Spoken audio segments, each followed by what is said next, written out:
अबू तुंतुरुंग की लोककथा। बहुत समय पहले एक गांव में दो छोटे भाई रहते थे। उनके पिता एक मेहनती किसान थे, लेकिन उनकी मां की मृत्यु के बाद उनके पिता ने दूसरी शादी कर ली। सौतेली मां को वे दोनों लड़के पसंद नहीं थे। वह हमेशा उन्हें कम भोजन देती और खेतों में कठिन काम करने को कहती।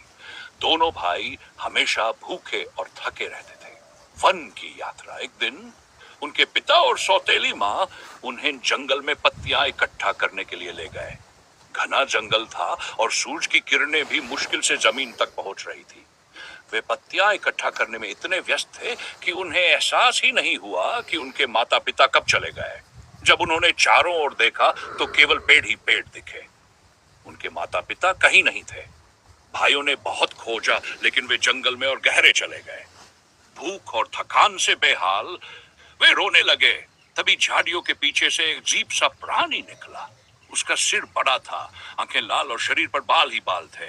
वह डरावना लग रहा था, लेकिन उसने नर्म आवाज में पूछा, बच्चों, तुम यहाँ अकेले क्या कर रहे हो? अबू तुंतुरुंग का घर। भाइयों ने अपनी पूरी कहानी सुनाई। वह प्राणी अबू तुंतुरुंग था। उसने सहानुभूति जताई और कहा, तुम मेरे घर चलो, मैं तुम्हें रात में रहने की जगह दूंगा और खाना भी मिलेगा। भूखे और थके हुए भाइयों ने सोचा कि उनके पास और कोई चारा नहीं था। वे अबू तुंतुरुंग के साथ उसके घर गए, जो एक बड़ी गुफा के अंदर था। वहां उसकी पत्नी भी थी, जो उतनी ही डरावनी लग रही थी, लेकिन उसने भी मुस्कुराते हुए कहा, तुम आराम करो, मैं तुम्हारे लिए भोजन तैयार करती हूँ। भाइयों को विश्वास नहीं हो रहा था कि उनकी किस्मत इतनी अच्छी हो सकती है। वे खाने का इंतजार करने लगे। खौफनाक सच्चाई, रात में जब छोटा भाई सो रहा था, बड़ा भाई पानी पीने उठा।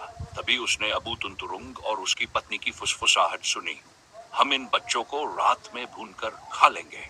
अबू तुंतुरुंग ने हंसी, हाँ, और उनकी हड्डियों से हमारा घर और मजबूत बनेगा। बड़ा भाई कांप गया। उसने तुरंत अपने छोटे भाई को जगाया और धीरे धीरे दरवाजे की ओर बढ़ने लगे। लेकिन जैसे ही उन्होंने कदम बढ़ाया, जमीन चरमराने लगी। भागने की कोशिश। अबू तुंतुरुंग की पत्नी ने आवाज सुन ली और चिल्लाई, बच्चे भाग रहे हैं। अबू तुंतुरुंग ने दहाड़ मारी और उनके पीछे दौड़ा। दोनों भाई जितना तेज भाग सकते थे भागे। रास्ते में उन्होंने पेड़ों की शाखाएं तोड़कर फेंकी, पत्थर गिराए, लेकिन अबू तुंतुरुंग बहुत तेज था। लकड़ी का पुल और कठफोड़वा। आगे जाकर उन्हें एक लकड़ी का पुल दिखा, जो एक गहरी नदी के ऊपर बना था। जब वे पुल पर चढ़े तो उन्होंने देखा कि एक कठफोड़वा पास के पेड़ पर बैठा था। बड़ा भाई चिल्लाया, कठफोड़वा भाई, कृपया इस पुल को काट दो, हमें बचाओ। कठफोड़वे ने सहमति में सिर हिलाया और अपनी तेज चोंच से लकड़ी को ठोकने लगा। जैसे ही अबू तुंतुरुंग पुल पर चढ़ा, लकड़ी चटकने लगी। उसने भाइयों को पकड़ने के लिए छलांग लगाई, लेकिन उसी समय पुल टूट गया। अबू तुंतुरुंग चीखता हुआ नदी में गिरा और पानी में डूब गया। अबू तुंतुरुंग की पत्नी का बदला।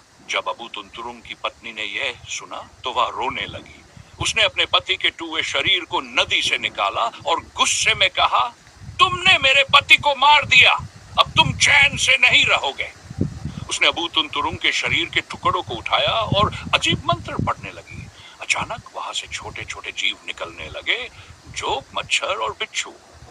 यह मेरे पति का बदला है, उसने कहा। अब ये कीड़े तुम्हें और तुम्हारी आने वाली पीढ़ियों को सताएंगे। लोक कथा का संदेश।